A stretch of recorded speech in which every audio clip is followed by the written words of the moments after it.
તો hello guys, કેમ છો તમે બધા? મજામાં જ હશો? તો આજે આપણે વિડીયો લઈને આવ્યા છીએ જે છે પરવળનું શાક. સૌથી પહેલાં આપણે પરવળ લઈ લીધા છે, 10થી 15 જેટલા પરવળ છે આપણી પાસે. તેને આપણે હવે ધોઈ નાખવાના છે ને સાફ કરી નાખવાના છે. ત્યારબાદ તમારે પરવળની છાલ ઉતારી નાખવાની છે. છાલ તમારે ચાકાના મદદથી ઉતારવી પડશે, કારણ કે છાલ થોડીક એવી જાડી હોય છે, એટલે તમે આની અંદર છોલણિયાનો ઉપયોગ કરી શકશો નહીં. તો સૌથી પહેલાં આપણે બધા જ પરવળની છાલ ઉતારી લીધેલી છે. ત્યારબાદ તેને મૂકી દેવાના છે સાઈડમાં અને વચમાં પાડી લેવાના છે ચેકા. તો વચમાં તમારે ચેકા પાડી લેવાના છે અને અંદર થોડાક એવા બી હોય તો તમે કાઢી શકો છો. તો અમે બધા જ પરવળની વચ્ચે ચેકા પાડી લીધેલા છે. તો બાઉલની અંદર બધા પરવળ કાઢી લીધેલા છે. ત્યારબાદ હવે બનાવવાનો છે મસાલો. તો સૌથી પહેલાં આપણે શું કર્યું છે, માંડવી લીધેલી હતી અને માંડવીને તમારે મિક્સચરની અંદર ભૂકો કરી નાખવાનો છે અને માંડવીનો ભૂકો લઈ લેવાનો છે. ત્યારબાદ તેની અંદર નાખવાનું છે સ્વાદ પ્રમાણે મીઠું, ધાણા જીરું 1 ચમચી નાખેલું છે. મેં તમને જે પ્રમાણે માપ કીધું એ પ્રમાણે નાખશો તો પણ વધારે તમને મજા આવશે. ત્યારબાદ તેની અંદર નાખવાનું છે આપણે અડધી ચમચી જેટલો ગરમ મસાલો. બહુ ઉપયોગ કર્યો નથી ગરમ મસાલાનો.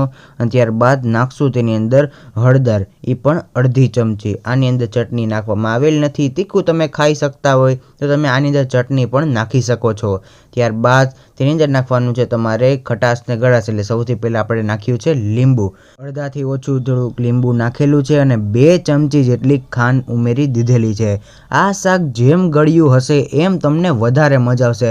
આ ટ્રીકથી તમે શાક બનાવજો જોરદાર. પરવળનું શાક મજા જ આવ્યા રાખશે. જે પરવળ નહીં ખાતા હોય એ પણ 100માં 100% પરવળનું શાક ખાશે, ભરેલા પરવળનું શાક. ત્યારબાદ ધાણાભાજી અને 1 પાવડા જેટલું તેલ આની અંદર ઉમેરી દેવાનું છે. અને તેલ ઓછું લાગે તો તમે થોડુંક એવું વધારે પણ ઉમેરી શકો છો. ત્યારબાદ આપણે મસાલાને થોડોક એવો મિક્સ કરી લેવાનો છે. બધો જ મસાલો આપણો મિક્સ થઈ જાય છે, કેવો મસ્તનો દેખાય છે. તો તેની અંદર મેં શું કર્યું છે, થોડુંક એવો આપણે જે સાઈડમાં પડેલો હતો આપણી પાસે બીનો ભૂકો, એ પણ આની અંદર એડ કરી દીધો છે. અને સાઈડની અંદર બટેટા પણ આપણે કાપી લીધા છે. બટેટાના છાલ ઉતારીને આવડા મોટા મોટા ટુકડા કરી નાખવાના છે. અને તમને એવું થાય કે લાઈને બટેટા પણ ભર્યું, તો બટેટા માટે ભરવો હોય તો મસાલો થોડોક વધારે કરવો પડશે. અને બટેટાની વચ્ચે ચેકો પાડીને એ જ મસાલો તમે ભરી શકો છો. એ પણ તમને બહુ સારું લાગશે. ત્યારબાદ આપણો મસાલો તૈયાર થઈ ગયો. તો તે જ મસાલાને તમારે પરવળની અંદર આવી હાથના મદદથી મસાલો ભરી નાખવાનો છે. તો મસ્ત મજાનો આપણો પરવળની અંદર બધો મસાલો ભરાય છે. આ ભરેલા પરવળનું શાક છે ને યાર, જોરદાર બને છે. એકવાર જરૂરથી જરૂર ટ્રાય કરજો. તો આપણે બધાય પરવળ હવે ભરાઈ ગયા છે. ત્યારબાદ આપણે હવે નોનસ્ટિક પેન લઈ લીધી છે. તેની અંદર નાખી દીધું છે આપણે તેલ. 2 પાવડા જેટલું આપણે તેલ અહીંયા લઈ લીધું છે. અને ત્યારબાદ આપણા બધા પરવળ પણ ભરાઈ ગયા છે. તો તેને સાઈડમાં મૂકી દીધા છે. તેની અંદર બટેટા પણ નાખવાના છે અને ટમેટા નાખવાના છે. બધું કટિંગ કરેલું શાકભાજી પણ પડેલું છે. ત્યારબાદ એટલી વારમાં તેલ ગરમ થઈ ગયું છે અને તેની અંદર નાખી દેવાની છે થોડીક એવી રાઈ. તમારે જો રાઈ વધારે ખાતા હોય ઘરની અંદર તો તમે થોડીક વધારે નાખી શકો છો, કે વઘારની અંદર વધારે રાઈ દેખાય, જીરું દેખાય, તમારી 2 વસ્તુ તમે નાખી શકો છો. તો રાઈ તતળી જાય છે, ત્યારબાદ જ તેની અંદર તમારે જીરું નાખવાનું છે અને નાખી દેવાની છે હિંગ. 3 વસ્તુનો વઘાર જોરદાર થાય અને નાખી દેવાના છે તમારે ભરેલા પરવળ. એ મસ્ત મજાનો વઘાર છે ને ભરેલા પરવળની અંદર બેસી જાય ને એટલા માટે તમારે સૌથી પહેલાં છે ને પરવળ જ એની અંદર નાખી દેવાના છે. ત્યારબાદ બધા પરવળને તમારે એને આખું વઘારની અંદર આખા હલાવવાના છે, મિક્સ કરી નાખવાના છે, કે બધો વઘાર છે ને પરવળની અંદર ચોંટી જવો જોઈએ. તો એના પછી તમારે તેની અંદર નાખી દેવાના છે બટેટા. બધા બટેટા તેની અંદર ટુકડા નાખી દેવાના છે.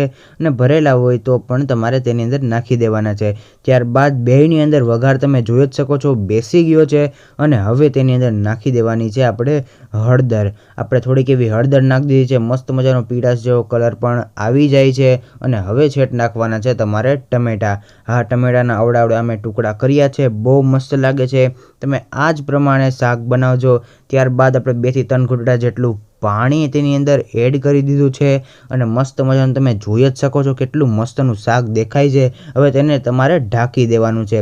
તો અમારી પાસે આવું ઢાંકવાનું આ નોનસ્ટિકની અંદર જ હતું એટલે અમે ઢાંકી દીધું છે. તમે તેની માથે થાળી પણ ઢાંકી શકો છો.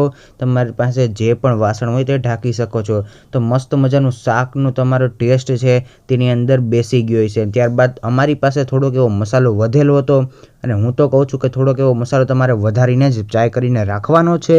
તે મસાલો તેની અંદર નાખશો તો તમને ઓર ટેસ્ટ મજા જ આવશે, કારણ કે મસાલો હશે તો જ શાક ખાવાની વધારે મજા આવશે. ત્યારબાદ તમારે 5 મિનિટ માટે પાછું પાકવા દેવાનું છે. તો બટેટું કાચું ન રહે તેનું ધ્યાન રાખવાનું છે, પરવળ કાચા ન રહે તેનું પણ ધ્યાન રાખવાનું છે. બધું બફાઈ જાય ત્યારબાદ તમારે ચેક કરી લેવાનું છે કે શાક રેડી થઈ ગયું છે.